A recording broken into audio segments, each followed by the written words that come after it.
Hello guys, स्वागत है आपका द गवर्नमेंट ज्ञान में। आई होप आप सभी लोग बहुत अच्छे होंगे। गाइस, जैसा कि आप सब लोग जानते हैं, आरआरबी एएलपी का डीवी लिस्ट जारी हो गई है। तो इस वीडियो में हम जानेंगे कि एएलपी का डीवी का क्या प्रोसेस होता है, कैसे कैसे डीवी कंडक्ट होता है, और कौन कौन से डीवी में डॉक्यूमेंट्स चाहिए और किन किन बातों का हमें ध्यान रखना होता है। और मैं इसमें शेयर करूँगा 2018 का अपना एएलपी का डीवी का कॉल लेटर। और मैंने 2018 में एएलपी का डीवी भी अटेंड किया था और मेडिकल भी अटेंड किया था।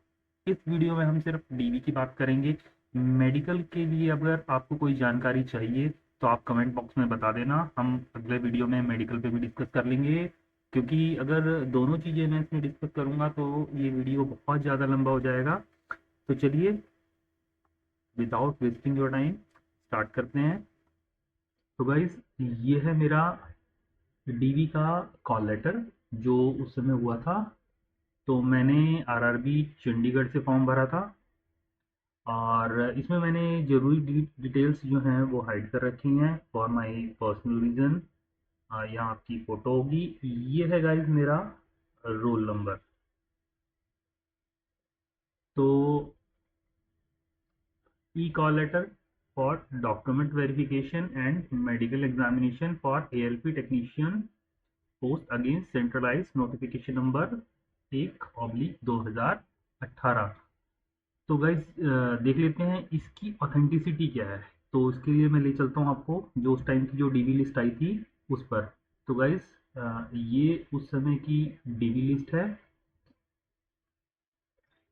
देख सकते हैं आप। Government of India, ministry of railways. तो ये आरआरबी चंडीगढ़ की उस टाइम की डीवी लिस्ट है 2018 की। बेसिकली 2018 में फॉर्म निकले थे और 2019 में ये रिक्रूटमेंट प्रोसेस कंप्लीट हुआ था। तो ये 2019 में इसकी डीवी लिस्ट आई थी, देख सकते हैं आप। Centralize notification number 1/2018। और वो रोल नंबर है इसमें, जो मेरा रोल नंबर था वो 7 नंबर पेज पर था। तो हम डायरेक्टली 7 नंबर पेज पर चलेंगे। तो ये पेज नंबर 7 है।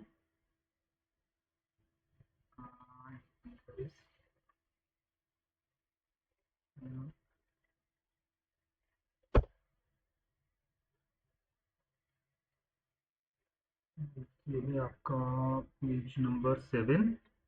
ये है वो रोल नंबर, आप देख सकते हैं। और गाइस, उस टाइम पे तकरीबन तकरीबन 5,000 बच्चों ने फॉर्म भरा था। 5,000 बच्चे तकरीबन शॉर्टलिस्ट किए गए थे, आप देख सकते हैं।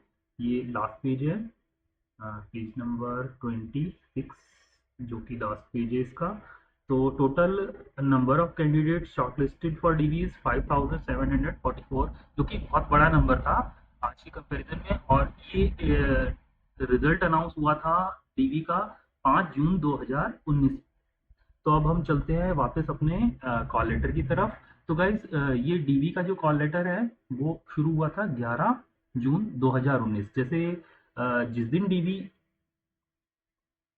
का रिजल्ट आया था, डीवी लिस्ट आई थी, उसके तकरीबन एक हफ्ते के अंदर ही हमारे कॉल लेटर्स जो थे वो आउट हो गए थे। तो इस बार भी उम्मीद है कि 7 से 8 दिन के अंदर आपके डीवी के कॉल लेटर्स आ जाएं। और 11 जून को तो ये कॉल लेटर आया था। डीवी किस दिन था तो देख लेते हैं।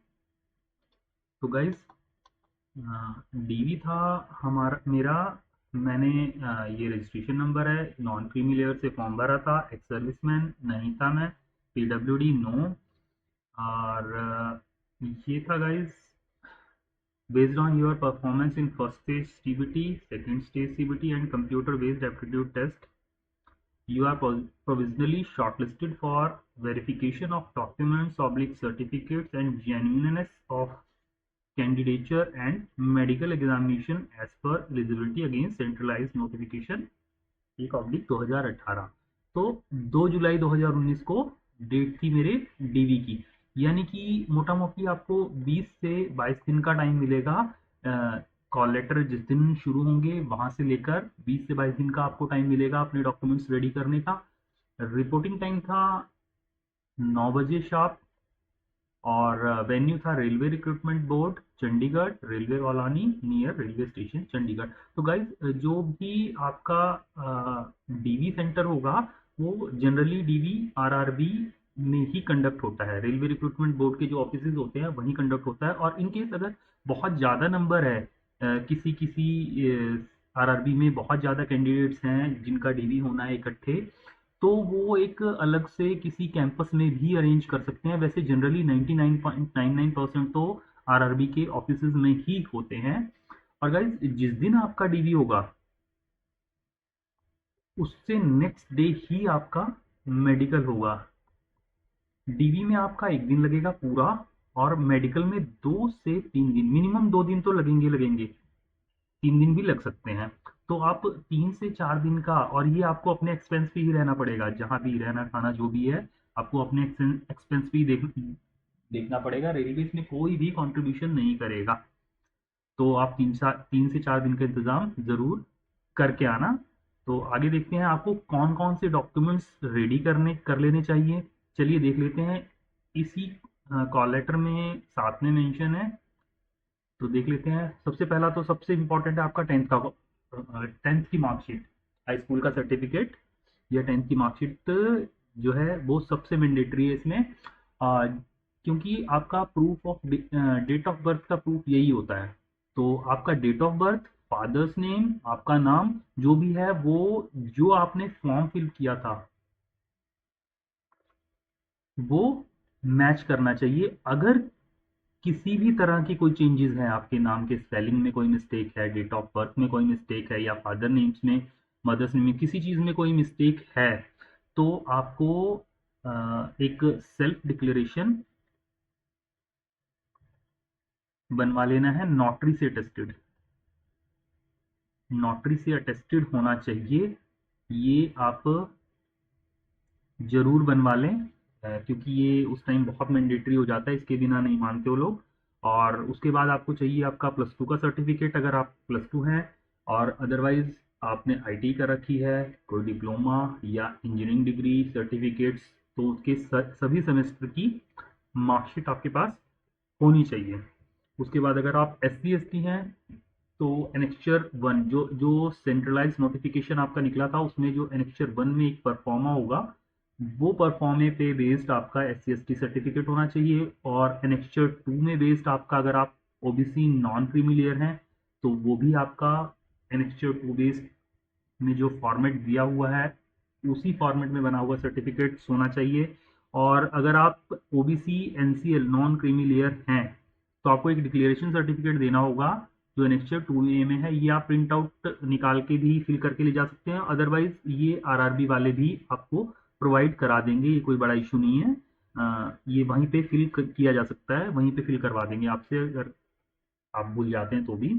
उसके बाद अगर आपने इकोनॉमिकली बैकवर्ड क्लासेस यानी EWS का, इकोनॉमिकली वीकर सेक्शन का लाभ लिया है, तो आपको एनेक्चर 3 में जो सर्टिफिकेट है वो जरूर लाना है, BPL कार्ड या इनमें से कोई भी चीज़ एक मैंडेटरी है जो ज़रूर चाहिए।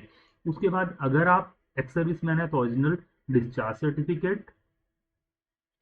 और ये एक्स सर्विसमैन के लिए आप डिटेल्स पढ़ लेना, हम इसमें ज़्यादा डिटेल्स में नहीं जाएंगे। उसके बाद अगर आप पर्सन विद डिसेबिलिटी हैं तो आपके medical certificates annexure 5A 5B या 5C के अकॉर्डिंग होने चाहिए। और अगर आप ऑलरेडी एक सर्विंग रेलवे एम्प्लॉय हैं या कहीं के भी सर्विंग एम्प्लॉय हैं गवर्नमेंट के, तो एक आपके डिपार्टमेंट से एक एनओसी, ये बहुत ज़्यादा मैंडेटरी है गाइस। अगर आप सर्विंग हैं तो एनओसी मैंडेटरी है 101%, इसके बिना आपका डीवी कंसीडर ही नहीं करेंगे वो। उसके बाद अगर आप माइनॉरिटीज़ हैं तो माइनॉरिटी सर्टिफिकेट लगेगा। और अगर आपके नेम में कोई चेंज है, अगर आपने कोई लीगली नेम में कोई चेंज है तो उसका आपको लीगल डॉक्यूमेंट शो करना पड़ेगा। JNK डोमिसाइल सर्टिफिकेट शो करना पड़ेगा अगर आप जम्मू एंड कश्मीर से बिलोंग करते हैं तो। और उसके बाद ये इतना इम्पोर्टेंट नहीं है, आगे है अगर डाइवोर्स या जुडिशली सेपरेटेड है तो उसका सर्टिफिकेट आपको चाहिए। अगर इन केस ऑफ स्पाउस की डेथ हो गई है तो विडो के केस में वो डेथ सर्टिफिकेट मैंडेटरी है। और आपकी जो बहुत इंपॉर्टेंट बात है वो ये है कि आपकी जो फॉर्म फिलिंग की लास्ट डेट थी ना, फॉर्म जब आपने फिल किया था उसकी जो लास्ट डेट थी, आपके सारे जो सर्टिफिकेट्स हैं, जो एकेडमिक सर्टिफिकेट्स हैं,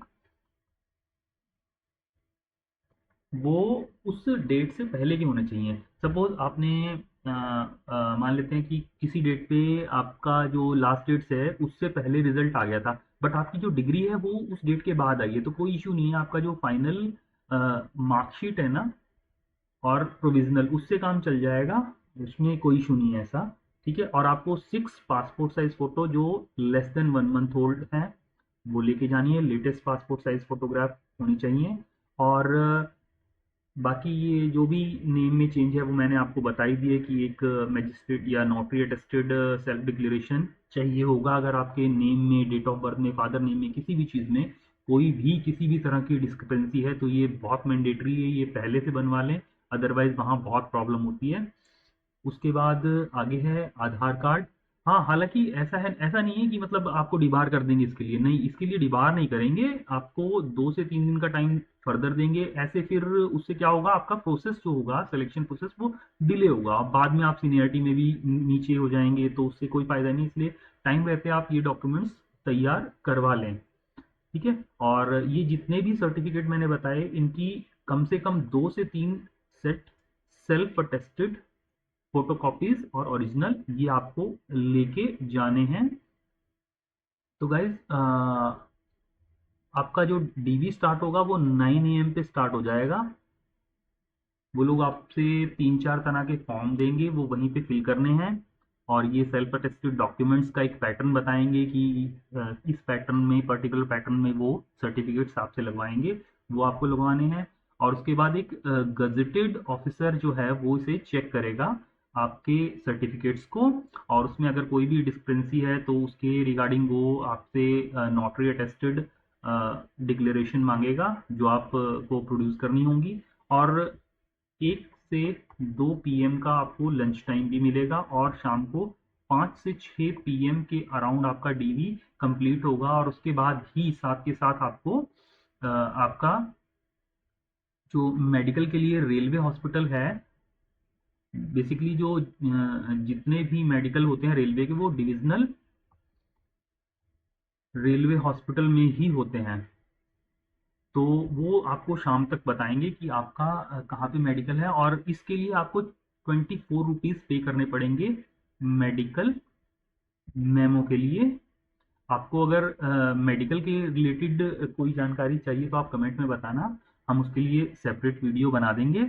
तो अगर ये वीडियो, इसे यहीं एंड करते हैं। अगर ये वीडियो आपको अच्छा लगा, इंफॉर्मेटिव लगा, तो इसे लाइक कीजिए और देखते रहिए द गवर्नमेंट ज्ञान। Thank you.